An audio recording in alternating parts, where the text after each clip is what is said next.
There's no feeling more intense than starting over.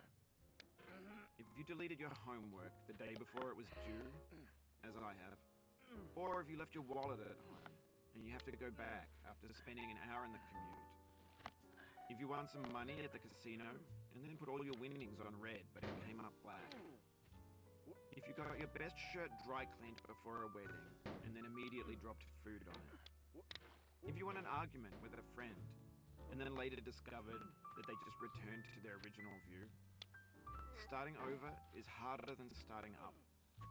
If you're not ready for that, like if you've already had a bad day, then what you're about to go through might be too much.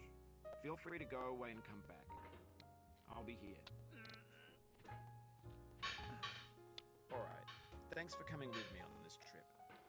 I'll understand if you have to take a break at any point. Just find a safe place to stop and quit the game. Don't worry, I'll save your progress, always. Even your mistakes. This game is a homage to a free game that came out in 2002, titled Sexy Hiking.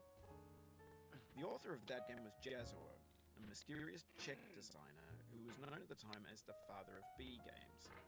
And B games are rough assemblages of found objects.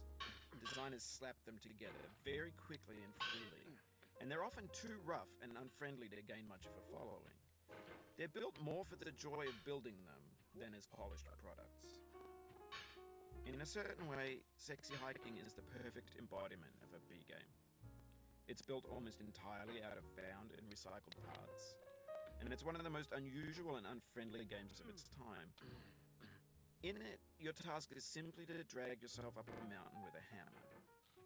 And that act of climbing, in the digital world or in real life, has certain essential properties that give the game its flavor.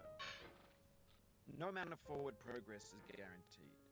Some cliffs are too sheer or too slippery, and the player is constantly, unremittingly in danger of falling and losing everything.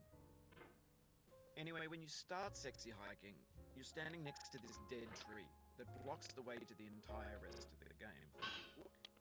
It might take you an hour to get over that tree, and a lot of people never got past it.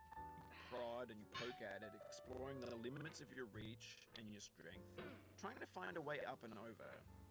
And there's a sense of truth in that lack of compromise. Most obstacles in video game worlds are fake. You can be completely confident in your ability to get through them once you have the correct method or the correct equipment or just by spending enough time. In that sense, every pixelated obstacle in Sexy Hiking is real. The obstacles in Sexy Hiking are unyielding, and that makes the game uniquely frustrating. But I'm not sure Jazuo intended to make it a frustrating game. The frustration is just essential to the act of climbing, and it's authentic to the process of building a game about climbing. A funny thing happened to me as I was building this mountain. I'd have an idea for a new obstacle, and I'd build it, test it, and it would usually turn out to be unreasonably hard. But I couldn't bring myself to make it easier. It already felt like my inability to get past the new obstacle was my fault as a player rather than as a builder. Imaginary mountains build themselves from our efforts to climb them, and it's our repeated attempts to reach the summit that turns those mountains into something real.